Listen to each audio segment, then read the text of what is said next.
Hey everyone, my name is Michael Vaughn and welcome to another episode of the Video Attic. Um, we are definitely going to have a great episode talking about some new releases. As always, we have our amazing co-host. I'll let him take it away.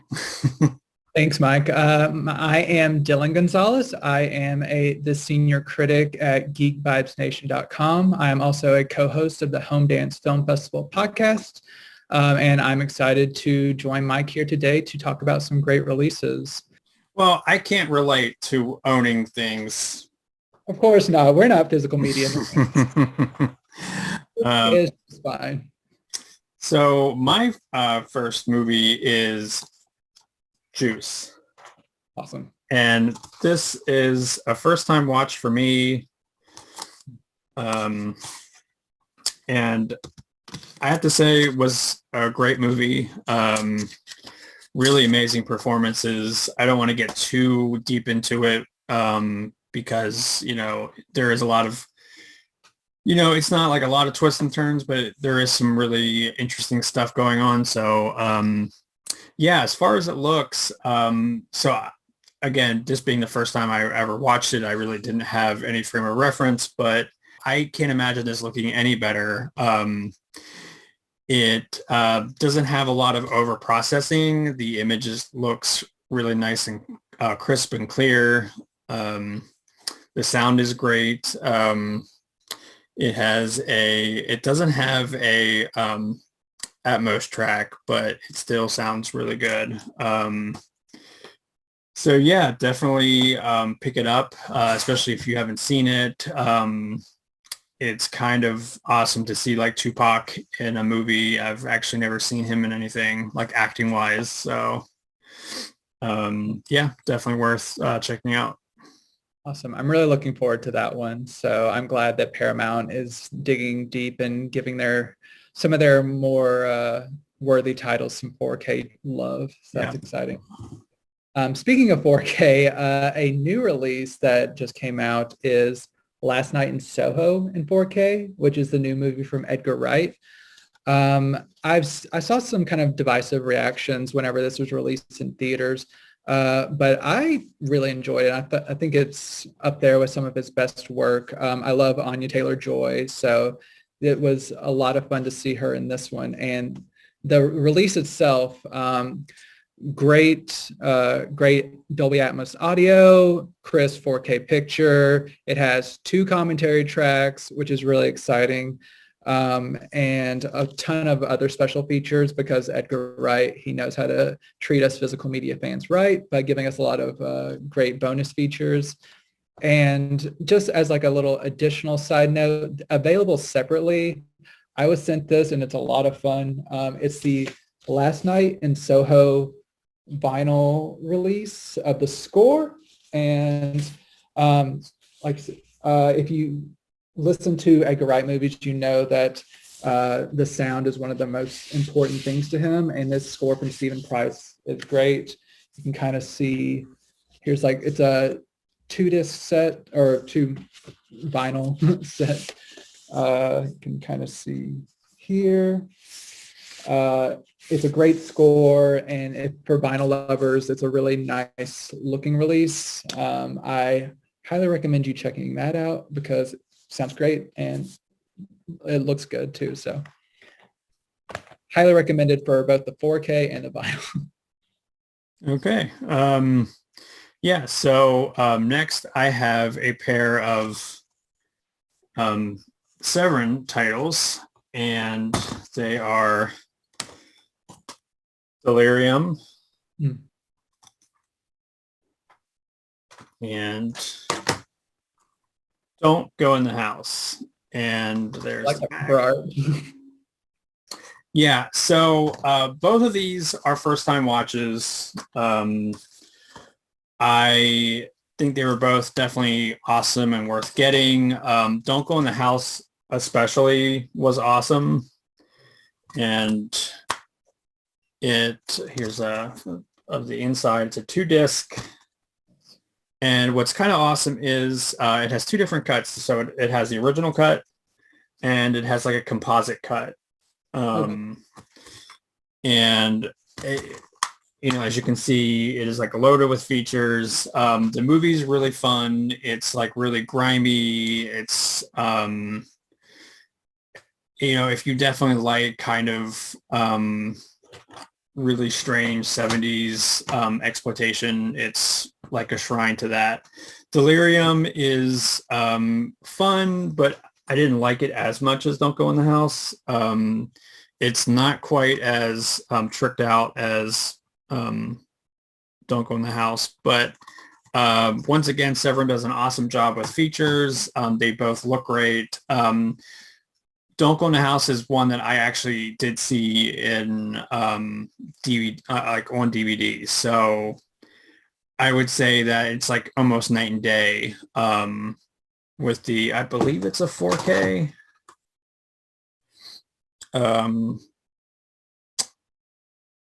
It's at 2K. Sorry, yeah, it's a 2K of both cuts, and yeah, it's excellent. Both titles well worth checking out, especially if you just like seedy 42nd Street kind of movies. So That's really cool. Like I haven't delved as much into Severin, but everything that I've seen from them has really high quality. So yeah, I bar none, I think their folk horror set was one of my favorite releases of last year.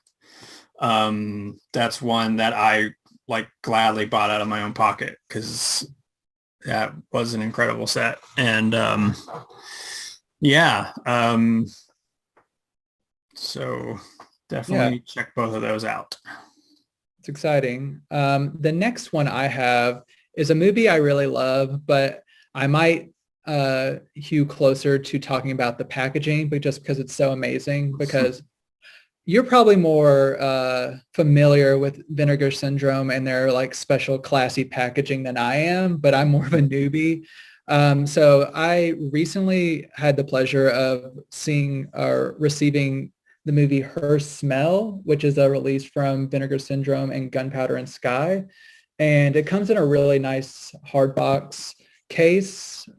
But once you take that out, there's a really nice slipcover that kind of recreates the spin cover art that's in the movie. And then you have take this off, and then another art. It's just like a Russian doll of really cool stuff. And then there's like a special booklet in here that's really cool, where you got some of the cover art, like fake cover art from the movie, and like stories behind like the inspiration and stuff. And even like there's inside like reversible artwork in here that's like tied to the movie. For those who don't know, Her Smell is a movie starring Elizabeth Moss, who it's basically a story. It's very an uncomfortable watch for most of it, but it's like a tale of a punk rock like girl group, and like the leader kind of having a downward spiral and then trying to get out of her depths of despair and like kind of mental illness to resurrect and reestablish herself.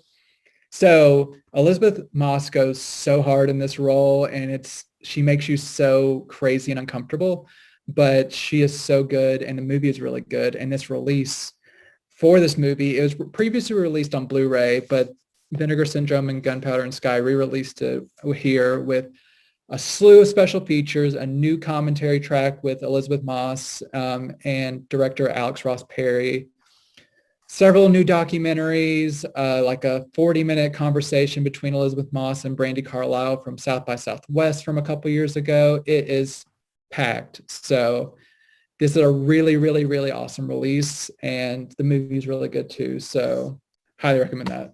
Nice. So I have a pair of Kino Lorber titles, and so my first one is a Val Guest movie, Expresso Bongo, sorry. Definitely very beatniky.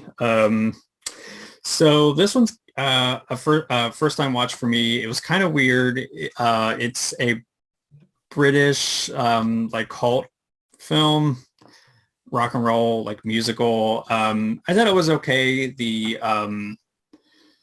songs aren't that great. The pacing's a little bit wonky, but it was fun. And then I have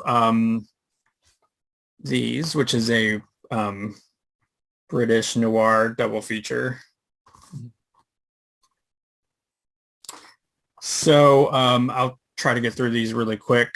The one is Dancing with Crime with Richard Attenborough. Everybody kind of remembers him from Jurassic Park.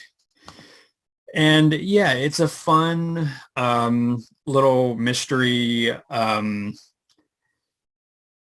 It's not the most revolutionary, but it is pretty entertaining. I don't want to give too much away, but it has a nice cast, and again, it kind of moves pretty quickly. The other one is The Green Cockatoo, and that one I think is probably the one I like the most out of the two.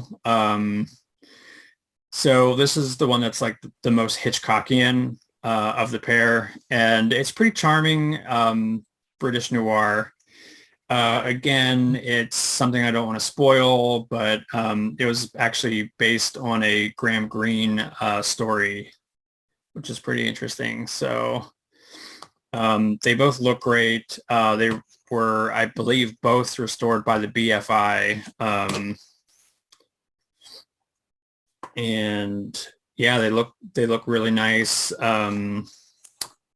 So certainly worth checking out.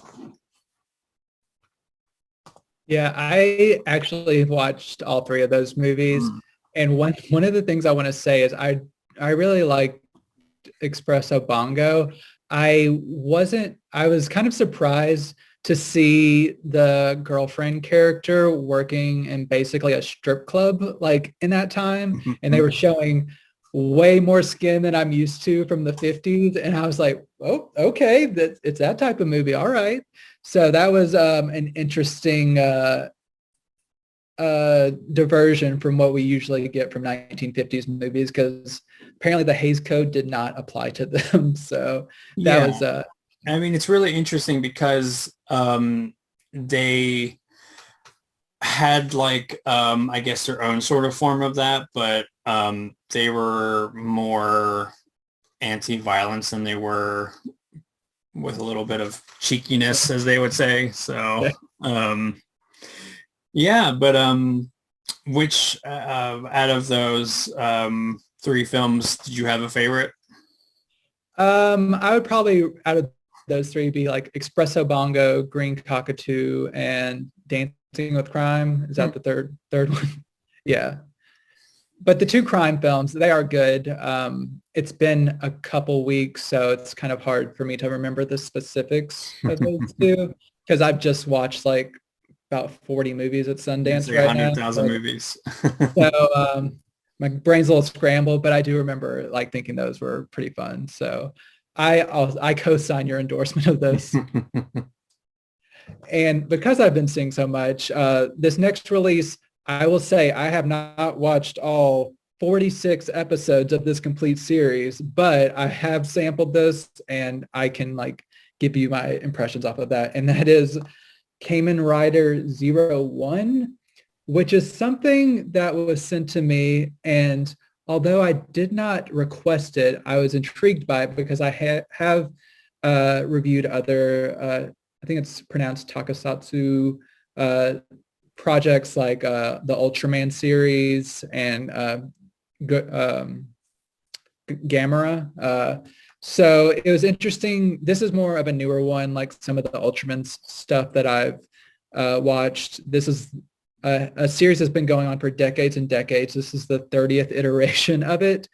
And for those who are familiar with the genre, it's a lot of like special effects and like saving the world type stuff. This involves a lot of like themes of artificial intelligence and androids, and like androids being taken over and being used to try to like take over the world basically, and then our lead character trying to help fight against that. This is an 8-disc set put out by Shout Factory. Nice. Yeah. And it has all, like I said, all 46 episodes, the movie and several of the like special episodes, as they call them. I won't say that this genre is my favorite. Some of kind of the action kind of gets repetitive after a while, especially if you try to binge watch this. So I think these are more the types of shows that you can try to just space out every once in a while instead of trying to watch all 46 all at once. But if you are into kind of that kind of like Japanese, like highly colorful, action-oriented special effects kind of TV show, these are half-hour episodes. And I mean, they're fun. I think they're pretty interesting, but they're not completely my bag, but like I'll watch it every once in a while. So if you are like a fan of this, it's a really good release from Shout Factory. You get, like, from what I could hear or read on the message boards, people were surprised that like this series was finally being like released in the first place. So maybe if this sells well, some of like the older series can start being released. So if you like it, maybe support it. That's all I'm saying. You like it, put a ring on it. Okay, so next I have a pair of Warner Archive titles. I'm still waiting on mine. So Song of the Thin Man. So this is really exciting because this is the final Thin Man film. So they are all on Blu-ray now. And it looks great. Warner Archive always really does a tremendous job of crisp, clear, clean restorations. Like I don't think I've ever had an issue with one of their releases. This is certainly no exception. This was a first time watch for me. So I think the first two Thin Man movies are great, and then they just sort of go downhill after that. Especially when they add the baby. I think is sort of when they, but it was fun though. I mean, they're all charming. They all have a nice kind of mystery going on. This one honestly might be my least favorite, but again, I always find them pretty enjoyable. And the other thing that's really exciting is Stage Fright on a Blu-ray. So there's the back. And it ports everything over from the DVD. There's nothing new, but it looks fantastic. This is something, again, where I was able to go back and look at my DVD and Blu-ray, and not quite night and day, but you can definitely tell it's like a newer, nicer restoration. As for the movie itself, it's fun. It's a lesser Hitchcock film, and there's an issue with it where I'm trying hard not to spoil it because it is a bit of a spoiler, but there's sort of a cheat that Hitchcock does that even he kind of realized that you can't really cheat the audience like that. It sounds super vague, but I don't want to spoil it if you haven't seen it. But again, it's fun. Dietrich is always a win, and she has a musical number. So yeah, certainly check those out. We are getting so close to having all the Hitchcock films on Blu-ray. So that's exciting. Let's keep it coming. My next title, speaking of Warner Archive, whenever I watch this next title, it kind of reminded me, even though it came out after this, it kind of reminded me of one of my favorite Warner Archive releases from last year, One Crazy Summer, because this movie is similarly weird and insane, and that is Get Crazy from director Alan Arkush, who did Rock and Roll High School. And the basic conceit is there is kind of like a concert being held on New Year's Eve. and like the stage manager is played by Daniel Stern, and he's trying to kind of corral all this craziness around him, including like a larger than life rock and roll figure played by Malcolm McDowell, and like kind of like almost like these terrorist people played by one of them played by Ed Begley Jr. And it's just all kind of corrals into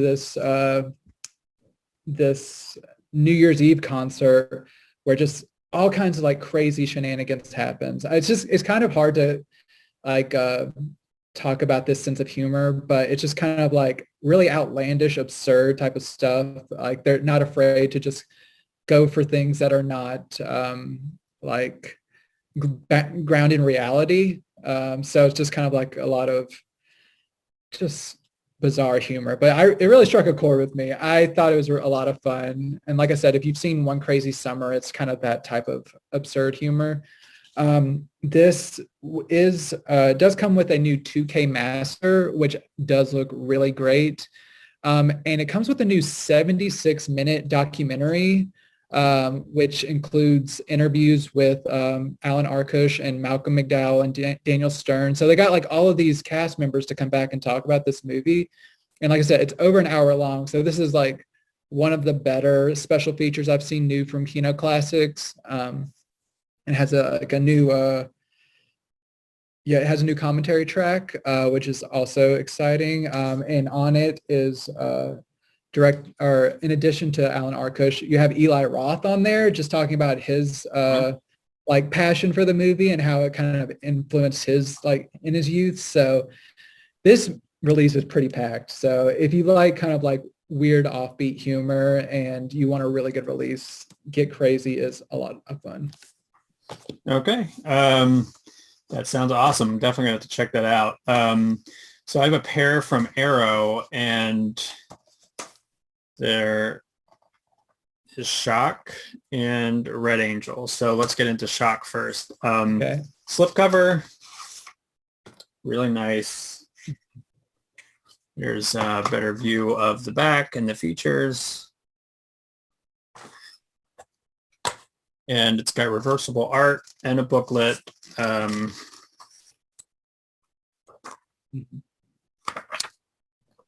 And so I will be honest, I'm not a huge fan of this movie. Oh, really? So it's Mario Bava's, it's notable because it's Bava's last film that he directed, or feature film. And it's, you know, I don't hate it. It's cheesy in all the right ways. You know, it definitely leans into a lot of the Italian horror tropes, which I like. It has the same creepy kid that was in Beyond the Door, David Collin Jr. So that's always kind of cool to have a creepy kid. And the basic premise is just kind of weird. It's there's something so kind of perverse about the plot, which is this wife loses her husband and she's married to a new guy now, but the ex-husband that's dead is now inhabiting the body of her son. So it's like this creepy sort of like incest sort of situation going on.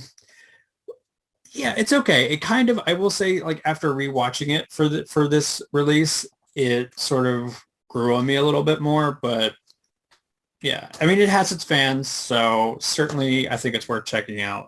Certainly if you're a big Bava fan, which like everybody should be. So, and then next is Red Angel. This was completely new to me. And I believe that I'm spacing on it, but there was another title that was released by the same director, by Arrow.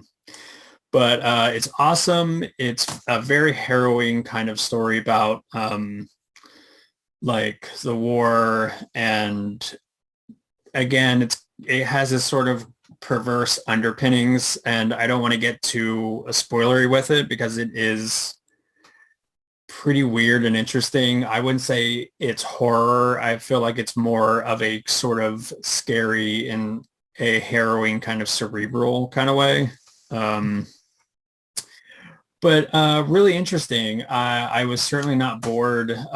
It looks stunning. I was really impressed by how nice this looked. And I can't tell if it's a 2K scan, but it's really nice. And again, here is the features. There is some really nice features that kind of like help you kind of understand contextually about the film and the subject matter, which is always nice. So well worth checking out.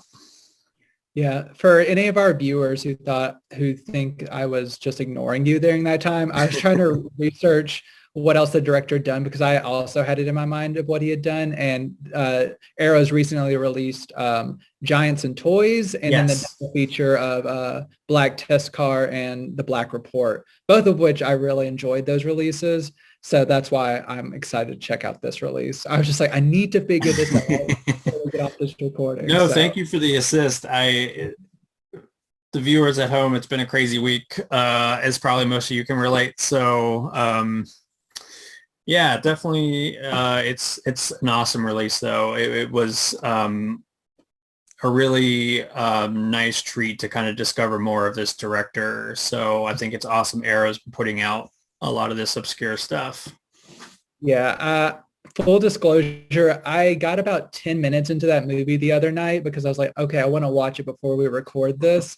But it was in between Sundance movies and I got about 10 minutes in and I was like, my mind can't handle this right now. Like I need to take a break from watching stuff. So I'm going to go back to it for my official site review. But so far what I've seen, it seems pretty dark, but interesting. Yeah, It starts off dark at least. yeah, it is certainly dark, and again, it has this sort of creepy like tone, and I will say it does unfortunately kind of have some violence of a sexual nature. So that's yeah. So I mean, it's a heavy watch, but I think an interesting one, especially as I say, there's a lot of great features that help with the context behind the feature. So Yeah, I always love Arrow for that because yeah. a lot of times they'll include like video essays of like people way smarter than me telling me why this is culturally important. And I'm just like, Hmm. okay, yeah, I see what you're saying there. Okay, cool, cool. So I look forward to really digging into that release. Also going to do a double feature from Code Red. I have Maria's Lovers and The Naked Ape, two very different movies, both dealing with sexuality. I'll start with Maria's Lovers. That is a movie from Andrei Konchalovsky, who I watched his movie Runaway Train last year, which I reviewed for the site. And this stars Natasha Kinski, who is Klaus Kinski's daughter, who is a lot more attractive than Klaus Kinski, thankfully.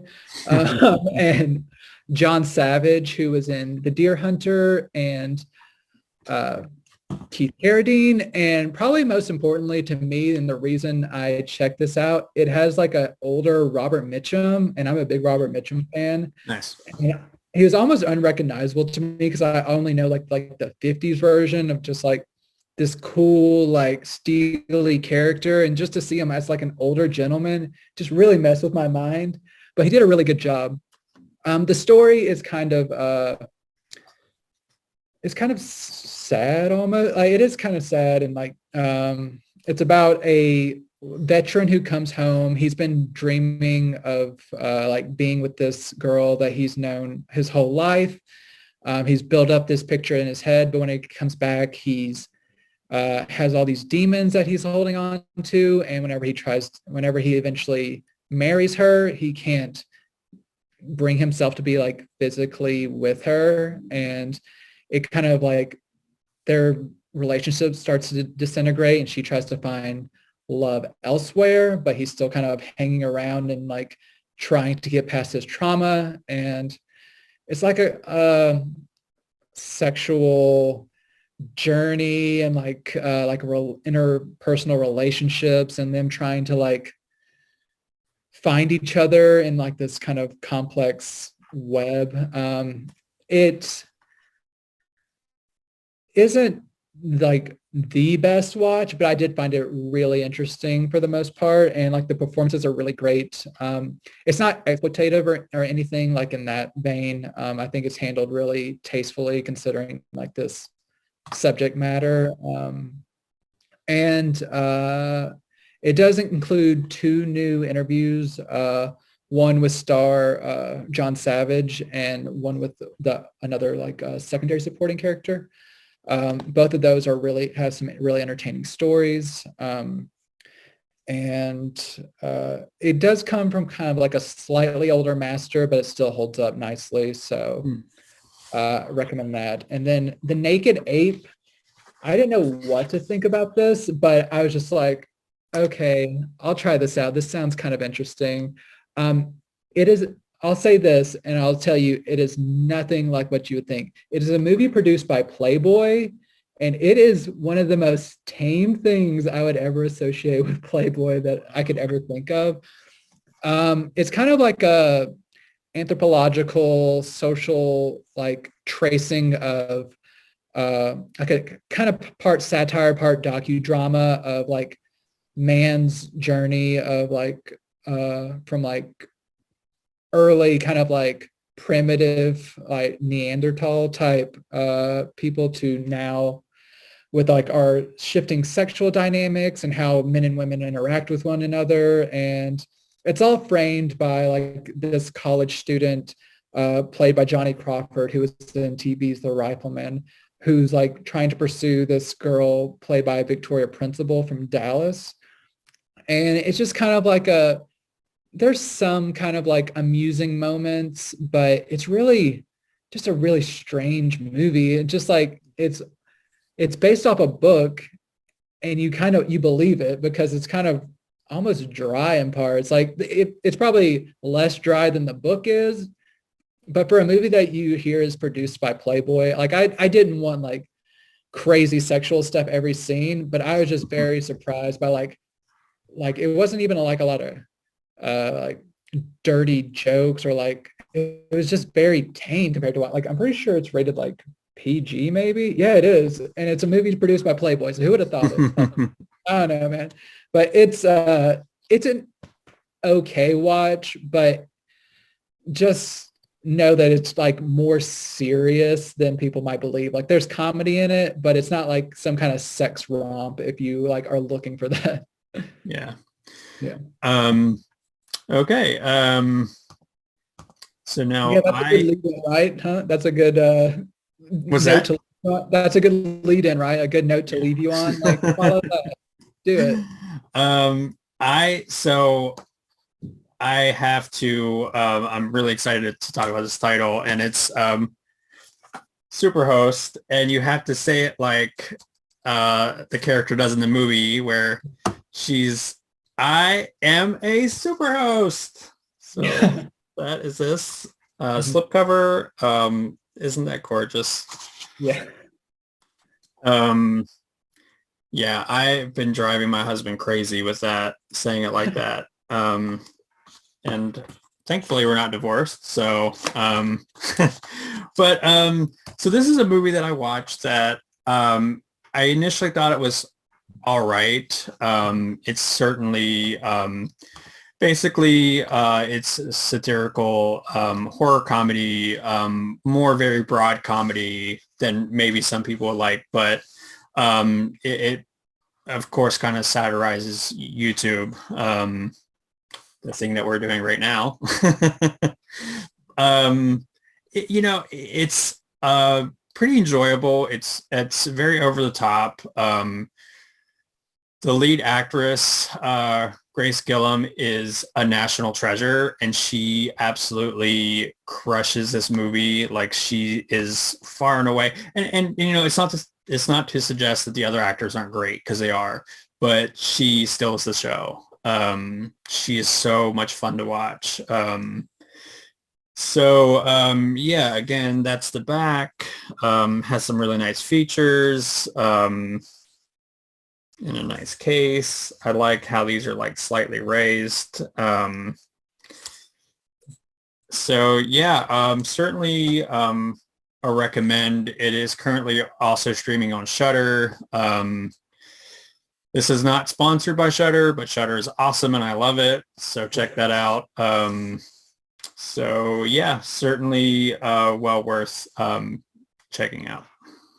Yeah, I also had a chance to check this one out, and I love how the lead actress, she's always the way she delivers her lines. She'll like hold a beat longer just to make you uncomfortable, and you're just Mhm. kind of like, is there anything else? And it's just like she has this way of making you super uncomfortable with just her the way she lingers on stuff, and I'm just like perfection. Like she does a really good job. Yeah, the one thing that I will say, the movie sort of the pacing's a little weird towards the third act, where I feel like, and I can't say because I don't want to spoil it, but you understand what I mean by there's a certain point towards the middle to endish where I feel like it shows its cards a little too soon.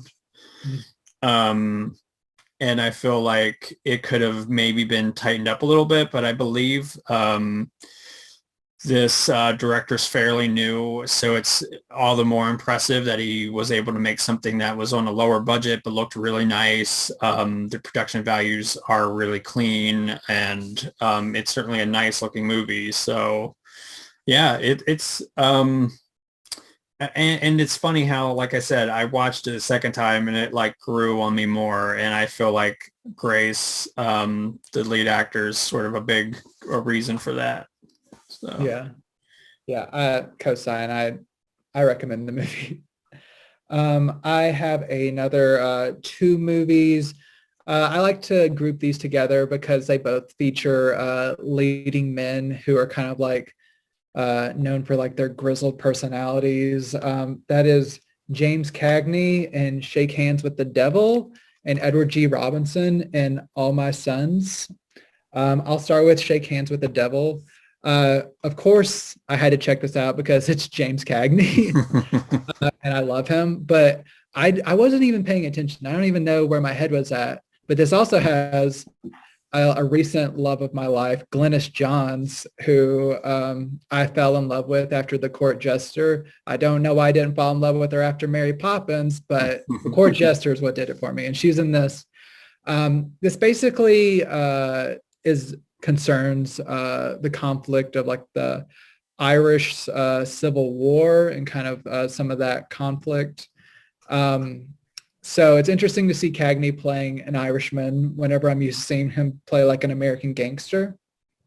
But the movie is really interesting. It's just like a lot of political conflicts back and forth, but like taken to their violent extremes, of course, as you would expect with Cagney.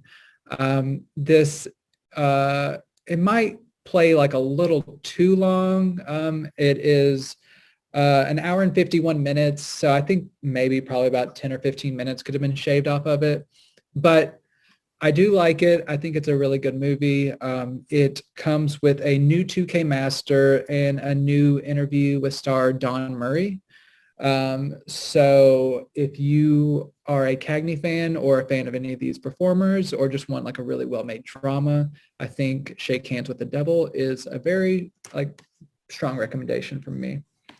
And the other one is not as outwardly dramatic like or violent, but it's All My Sons. But it comes from a play by Arthur Miller, who did Death of a Salesman.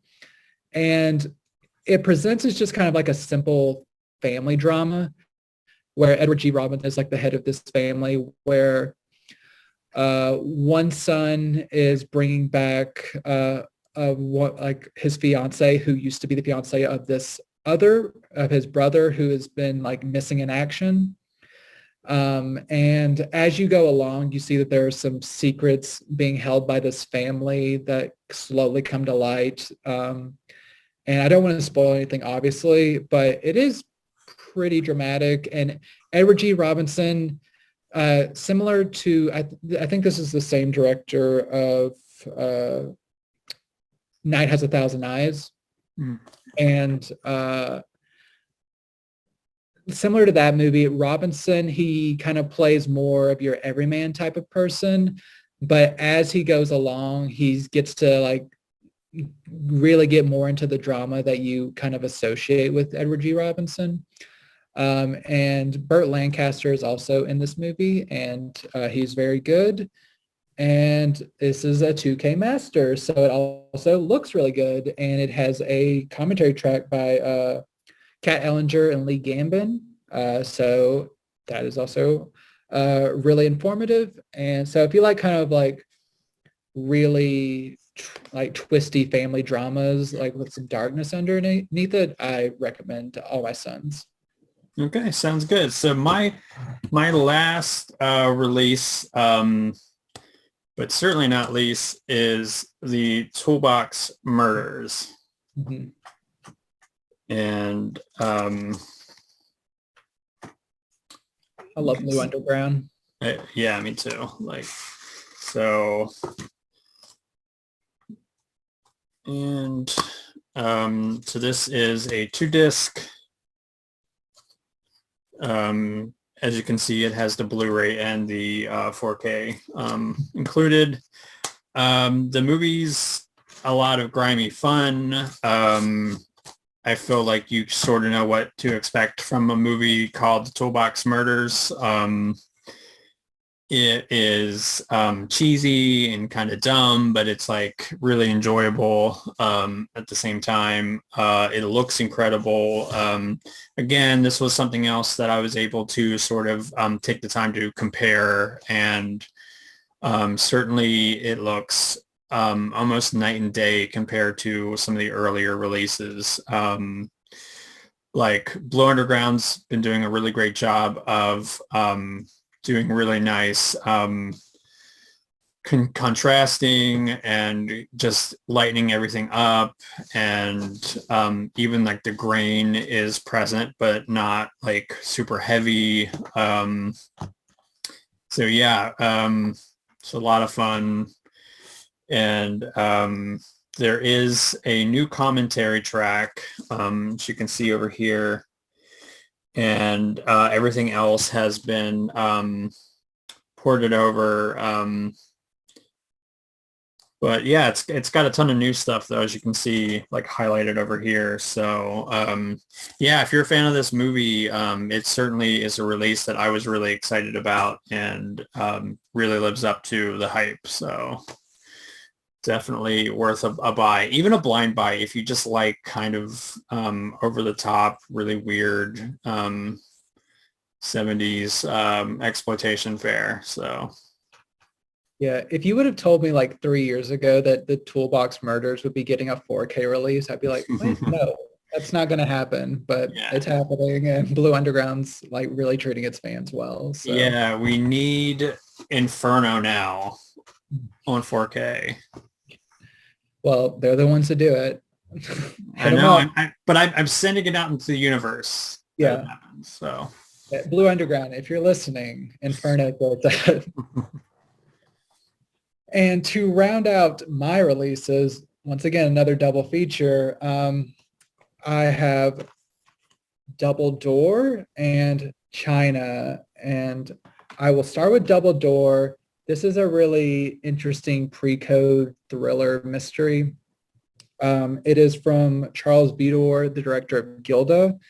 And I guess probably the most notable actress in this would be Mary Morris, who plays this really kind of evil woman who is the matriarch of this family, who's really protective of the family. And whenever one of, I think it's her brother maybe, brings home a woman, she's trying to protect the family fortune by trying to basically chase her off until things kind of escalate, and she tries to take care of the problem herself. That's all I'll say. But it goes to some really interesting links. It's a very tightly compacted movie. It's only 75 minutes, so it doesn't have like a lot of fat on it, which I always love, that they don't kind of stretch out the story too much. Um, it if you like gothic thrillers, I think you'll like this one. That the performances are really good, and it kind of has kind of that aura of just uneasiness and kind of like there's something slightly off that if you like that, this delivers. The release itself, it's derived from an older master, so some of there's still like some specks of damage and some like kind of milky blacks a little bit, but it still looks quite good. And it actually includes two commentary tracks, one with Tom Weaver as a solo track and one with Stan Schaefer and your friend David Delvell. Nice. So they did treat this release right. They gave it some nice commentary tracks and so trailers. And yeah, if you're a fan of this movie, I think it's a good release. And then finally, I want to amend what I said previously because I got facts mixed up in my head. All My Sons was not from the director of Night Has a Thousand Eyes. This is the movie from that director, and that is China.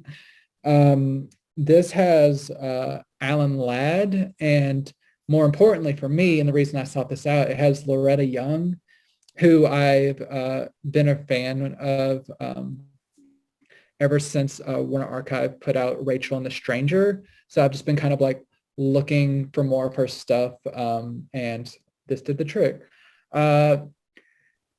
It's another war picture about Alan Ladd plays a character who he's kind of a smuggler who doesn't really have any allegiances, and he like is selling weapons to like the Japanese, and he like one day goes into China to like do some business, and he meets Loretta Young, who's like teaching these Chinese kids, and of course he starts to kind of see the impact him selling weapons to like these hostile figures are having on them, and things develop from there where he kind of just tries to like save these kids and Loretta Young's character. It's not the best movie. There's some culturally iffy things, of course, unfortunately. It does move pretty well. It's only 79 minutes. So like Double Door, it's kind of doesn't overstay its welcome. And for my money, Loretta Young does a really good job. So I enjoyed seeing her at least.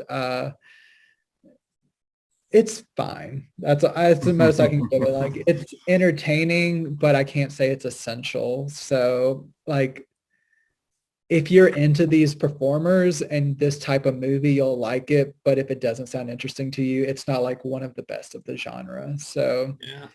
It has an older master. It looks pretty good. So Put that on the box. It's fine. it's fine. If we were here every week saying every single release that we watched was excellent, no one would take us seriously. So I'm just being real with people. It's not terrible. It's enjoyable. Oh, But listen. Yeah, preach. Like I know, like I, want every movie to be a winner, but yeah, every movie is not going to be a winner. So yeah, I guess that's everything you had, right?